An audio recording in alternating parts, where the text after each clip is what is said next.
नमस्कार मंडळी, आजच्या नवीन भागात तुमचं सगळ्यांचं स्वागत आहे. आजचा जो मी पदार्थ करणार आहे ना, तो बघताच आणि सगळ्यांच्या तोंडाला पाणी सुटेल असा पदार्थ आहे.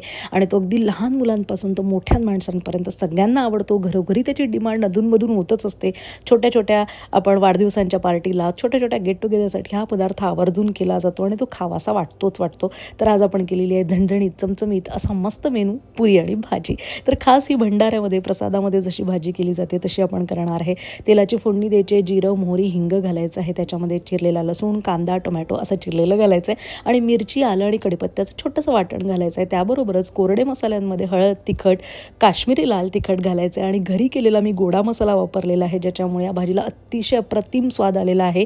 हा मसाला तुम्हाला घरी करायचा असेल तर लिंक मी डिस्क्रिप्शनमध्ये देईल, जरूर करून बघा. त्यानंतर मी याच्यात लाल मिरची पण वापरलेली आहे. स्वादाप्रमाणे मीठ घालायचं आहे, चिरलेला बटाटा घालायचा आहे आणि गरम पाणी घालून अशी तर्रीदार, झणझणीत, स्वादिष्ट, चविष्ट अशी भाजी तयार आहे. अगदी 10 ते 12 मिनिटात होते. वाफ झाली की वरतून कोथिंबीर घाला आणि मस्तपैकी भाजी ओरपा.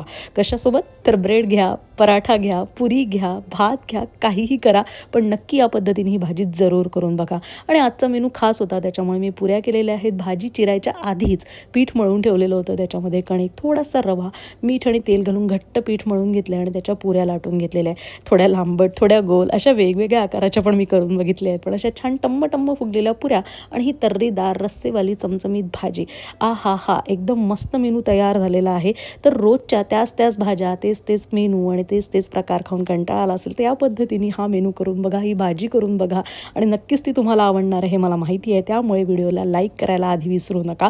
त्याबरोबरच कमेंट करायलाही विसरू नका. छान कमेंट येऊ द्या. आणि या चॅनलवरचे असे व्हिडिओ आवडत असतील तर जरूर मराठी किचन इन अमेरिका या चॅनलला सबस्क्राईब करायला, बेल आयकॉनला क्लिक करायला विसरू नका. कारण अशा खास रेसिपींसह आपण पुढे भेटत राहूया. तोपर्यंत नमस्कार. जाणीजे यज्ञ कर्म.